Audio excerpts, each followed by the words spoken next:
9h35, la France au bout du fil. C'est vous, auditeurs, qu'on attend dans ce studio. 0826 300 300. C'est le camarade Jamel à la réalisation qui s'agite et qui s'apprête à vous passer à l'antenne. Et c'est l'ami Aude qui est derrière ce standard et qui vous attend au 0826 300 300. Pourquoi? Mais pour commenter l'actualité politique. Voyons, auditeurs de Sud Radio, vous n'avez pas vu, il y a de la fumée blanche à Matignon. C'est encore Sébastien Lecornu.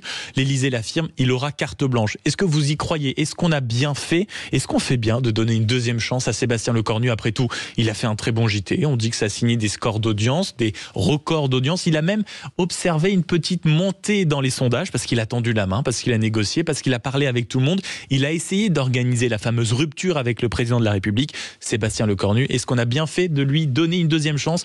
J'attends vos avis, vos analyses, vos commentaires, vos réactions.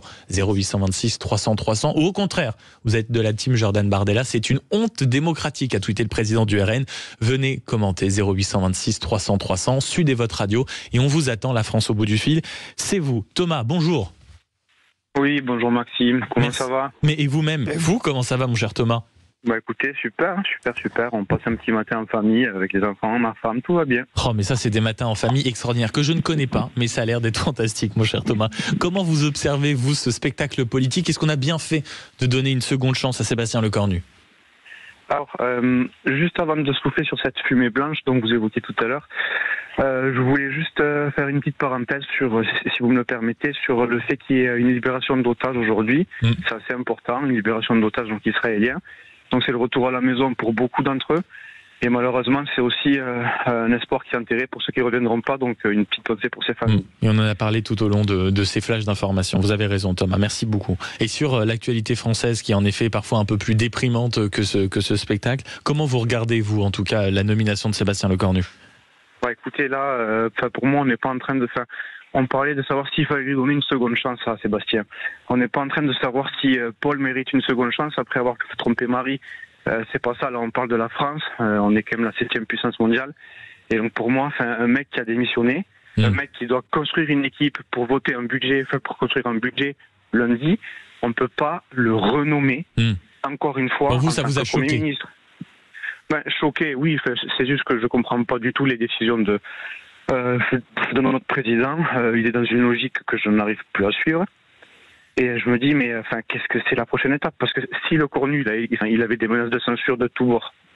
Donc tout porte à croire que ces menaces de censure elles vont continuer. Je vois pas comment le gars va construire une équipe fiable pour mener un projet qui s'appelle la France à bien. Et je sais pas du tout où on va aller. Parce que mais alors là, comment vous interprétez ce geste du chef de l'État, mon cher Thomas?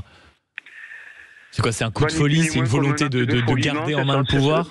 Non, là, écoutez, moi, ce chef de l'État, là, je ne le comprends plus, j'arrive plus du tout à Vous êtes comme Gabriel Attal, mon cher Thomas, vous êtes ataliste. Vous êtes ataliste. Vous ne comprenez plus le président de la République. Je ne vais pas dire que je suis ataliste. Non, je ne vais pas dire que je suis ataliste. Pour être honnête, donc les derniers votes que j'ai faits, c'était pour le Rassemblement national. Et donc je pense que le chef de l'État aurait dû nommer un Premier ministre de la gauche, parce que le premier groupe parlementaire à l'Assemblée, c'était le Front populaire, tout à fait. Et donc il est évident pour moi qu'il faut respecter ce choix des Français. Il faut voir si ça fonctionne, si ça fonctionne pas.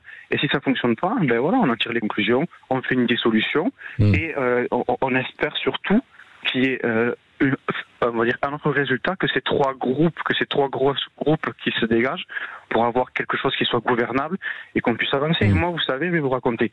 On doit faire des travaux importants à la maison.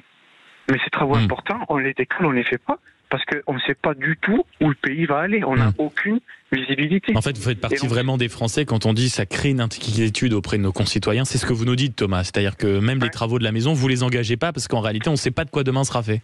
Écoutez, moi, je ne vais pas engager 50 000 ou 60 000 euros de fonds propres pour ma maison si, dans 1 an ou 2 ans, le pays va à la ruine. Si on court la catastrophe, je préfère prendre ces 50 ou 60 000 euros pour construire quelque chose ailleurs. Et quand vous parlez d'ailleurs, mon cher Thomas, et ce serait ma dernière question, est-ce que vous faites partie, c'est en tout cas ce que je comprends quand je vous entends, des Français qui aimeraient peut-être partir, quitter le pays quand vous voyez la situation économique, financière, politique? Bah écoutez, c'est quelque chose auquel on pense, hein, avec ma femme, tout à fait. C'est quelque chose auquel on pense, parce qu'on se dit, enfin, si la France court la catastrophe, on a des enfants, on pense à eux, on se dit, mais l'avenir sera peut-être un peu plus net ailleurs et l'horizon un peu plus dégagé. Et pourtant, Dieu sait que j'apprécie la France, que j'aime ce pays, que j'aime ces gens, que j'aime ce territoire et cette histoire. Mais aujourd'hui, on se pose réellement la question de savoir si on reste ou pas. Et puis, honnêtement, on ne peut pas répondre parce qu'on est toujours... On ne peut pas répondre, et surtout quand on voit l'état en effet du pays. Merci beaucoup, mon cher Thomas, d'avoir été avec nous ce matin. 0826 300 300. Est-ce que vous êtes un peu comme Thomas, auditeur de Sud Radio, à penser en effet que c'est un scandale démocratique, qu'en réalité, le président n'a vraiment rien fait comme il fallait? Est-ce que vous le pensez au contraire? Il faut une solution, il faut un budget avant la fin de l'année, donc nous n'avons pas de choix, c'est l'heure des compromis, que les politiques se mettent d'accord. Comment vous regardez les choses? 0826 300 300. Bonjour mon cher Laurent. Bonjour Maxime. Merci d'être avec nous ce matin, comment allez-vous? Impeccable. Tu sais, je veux te dire, nous par rapport aux politiques, on est optimiste parce que tu as l'équipe là du comité des fêtes de l'Irak, on prépare d'ores et déjà le carnaval qui aura lieu le 1er et le 8 mars 2026. Voilà, nous on est optimistes, mais contrairement aux politiques, nous on avance.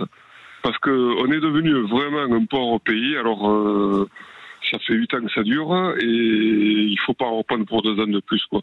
Ce que je veux dire, c'est que le Cornu, bon, très bien, c'est pas forcément lui le responsable, le problème c'est Macron, à l'heure actuelle. Si on veut que la France se relève, si on veut que la France s'en sorte, il n'y a pas d'autre choix, il faut qu'il démissionne.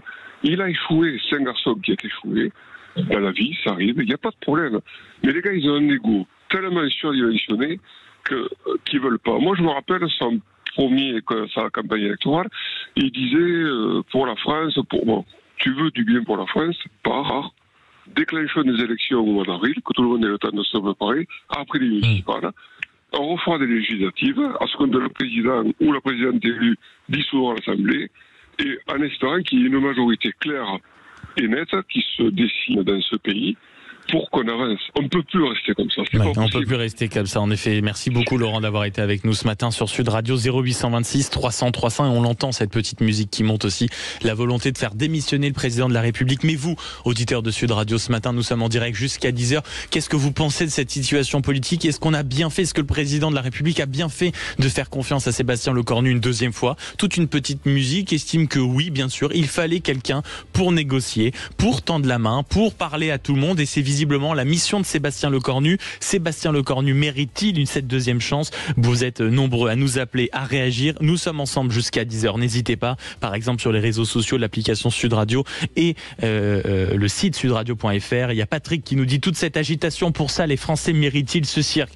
Évidemment, question légitime qu'on peut se poser. Franck Albert nous dit tout simplement Macron démission, et White Pearl qui nous dit par exemple une seule solution, il faut absolument que Macron parte au plus vite, avec tous les pantins, que ce soit de la gauche jusqu'au LR, qui sont en réalité responsables du déclin de la France. Dans quel team vous situez-vous? Le président du Rassemblement National, par exemple, Jordan Bardella, a dit que c'était une honte démocratique ce qui se passait. Vous pensez un peu comme Jordan Bardella, vous voulez nous le dire ce matin sur Sud Radio, vous êtes agacé, inquiet, à l'instant comme Thomas qui hésitait à faire des travaux dans cette maison. Jusqu'à 10h, le standard vous appartient, c'est l'ami Aude qui va vous accueillir. 0826 300 300, je le répète, 0826 300 300. On est en direct jusqu'à 10h, il est 9h43, à tout de suite sur Sud Radio. Sud Radio, le grand matin week-end, 6h-10h, Maxime Liédo. Et de retour sur Sud Radio avec Maxime Liédo qui va arriver dans quelques instants. Et tout de suite, on accueille Benoît de Limoges qui veut réagir à la renomination du Premier ministre Sébastien Lecornu. Bonjour Benoît. Bonjour. Alors, qu'est-ce que vous pensez de cette nouvelle nomination pour Sébastien Lecornu? Vous dites que c'est une honte démocratique. Ah oui, moi je suis sur cette ligne-là, c'est une honte démocratique. Le premier groupe politique arrivé est l'UNSP, donc nommer un premier ministre, ça devrait être soit quelqu'un de ce bord-là. Bon, c'est compliqué parce qu'ils sont pas capables de se mettre d'accord. Sinon, le seul vrai groupe qui est majoritaire à l'Assemblée, enfin ceux qui ont le plus de députés, c'est le RN. Donc éventuellement, ça pourrait être de ce bord-là, bien que ça soit pas forcément ma tasse de thé, mais quand même. Donc Je pense que M. Macron est le seul à avoir le grand perdant des dernières législatives suite à une dissolution qu'il a lui-même voulu. Ouais. Et donc je suis tout à fait d'accord avec l'auditeur juste précédent. La seule chose qu'il lui reste à faire, c'est de démissionner. Ça serait prendre ses responsabilités. Alors bon, je pense qu'on est tous conscients qu'il le fera jamais. C'est donc bien vous dommage. faites partie, Benoît, réellement des gens un peu comme Édouard Philippe qui disent au bout d'un moment, quand bien même on n'est pas hostile à tout le système, le président de la République doit partir à un moment. Ah ben oui, mais il y a des grands hommes comme Monsieur de Gaulle qui l'avait fait avant lui. Quand il a Est-ce que vous l'en pensez capable en réalité, Benoît ? Ah non, je pense pas qu'il soit capable de le faire. Il a trop d'ego et il est trop hautain pour pouvoir dire j'ai échoué. Je pense que pour lui, il a tout bien fait. C'est juste les Français qui comprennent pas et c'est ça qui est dommage. Et voilà, parce qu'on parle de dissolution. Le problème d'une dissolution, c'est que dans le pire des cas, certains groupes vont perdre des places, d'autres vont en gagner. Ça m'étonnerait qu'il y ait une majorité de toute manière. Certainement que le RN en prendra plus de sièges. Et donc voilà. Et on se retrouvera exactement dans la même configuration. Donc, mon cher Benoît, je me permets de vous poser une question. Quand on regarde l'actualité, et à 8h tout à l'heure, Frédéric Dabi nous le disait, il évoquait cette volonté de plus en plus d'électeurs, en tout cas de faire une union des droites. Est-ce que vous, c'est quelque chose que vous regardez avec un certain intérêt ? Est-ce que vous sentez en effet qu'il serait plutôt, oui, positif, nécessaire de faire une union des droites ? Je sais pas exactement, parce que de toute façon, c'est la même tambouille politique. La plupart des politiques, que ce soit à gauche ou à droite, voient pas l'intérêt de la France, ils voient le leur en fait. L'intérêt c'est comme des ça que Français, vous le voyez. Oui, et puis c'est ce que je disais, ce sont des gens quand même qui font partie, les députés, c'est quand même les députés, les ministres, les sénateurs, c'est quand même des gens qui vont faire partie des 3 à 5% des gens les plus aisés de France et qui vont voter des lois qui concernent l'ensemble des Français. Et alors que ces gens-là, ils sont complètement hors sol, ils sont complètement déconnectés. Monsieur Macron, largement au-dessus, lui, alors lui, je pense qu'il atteint des strates infinies. Donc voilà, c'est juste plus possible. C'est plus possible, on l'a bien entendu. Merci beaucoup. Moi, je suis atterré de la pauvresse politique et je pense que s'il y a de plus en plus d'abstention, c'est pas pour rien. Merci beaucoup, ça c'est sûr. Merci beaucoup Benoît de nous avoir appelé au 0826 300 300. Vous êtes nombreux à nous appeler au 0826 300 300, notamment pour répondre à ces questions qu'on vous pose ce matin sur le site, sur l'application et les réseaux sociaux Sud Radio. Est-ce qu'il fallait donner une deuxième chance à Sébastien Lecornu ? On parle de sondage en hausse, on parle de bonne audience quand il s'exprime, on parle tout d'un coup d'une stature vraiment importante de la part du Premier ministre Sébastien Lecornu. On a dit qu'il pensait à la France, qu'il allait peut-être faire quelque chose d'important. Bonjour Olivier. Bonjour. Comment allez-vous ce matin, ce samedi ? Moi, ça va très bien. Et alors, je ne suis pas surpris du tout, parce que j'avais prévu déjà que Lecornu succéderait à Lecornu. Ah oui, vous l'aviez prévu, vous l'aviez anticipé, oui, ça se sentait selon vous. Je me mets à la place de Macron, j'essaie de réfléchir comme lui. Alors expliquez-nous, parce que notre camarade Jamel qui est à la réalisation était là ce matin, mais je ne comprends pas comment tout le monde pouvait être sûr que ce soit Lecornu. Alors Olivier, expliquez-nous, votre instinct. Mais Monsieur Macron, il veut rester le plus tard possible. Il ne veut pas partir. Donc il va employer tous les moyens nécessaires mis à sa disposition pour rester. Donc on a eu Bayrou, on a Lecornu, on a un gouvernement, parce que entre la nomination du Premier ministre et la nomination du gouvernement, il se passe des fois 2-3 semaines, c'est long. Et là, il va remettre un nouveau gouvernement. Je pense que M. Lecornu était d'accord avec lui, il avait prévu, ils ne vont pas remettre les mêmes ministres. Ils vont pas remettre les mêmes ministres, mais ça ira pas du tout, parce que pour sortir de cette situation, c'est très très très compliqué. C'est pour ça que même s'il avait nommé Bardella, je crois qu'il n'y serait pas allé. Parce qu'il faut être maso pour prendre ça. Il faut qu'il y ait des présidentielles pour tout modifier. Donc là, dans un premier temps, c'est Lecornu, un nouveau gouvernement, puis une dissolution.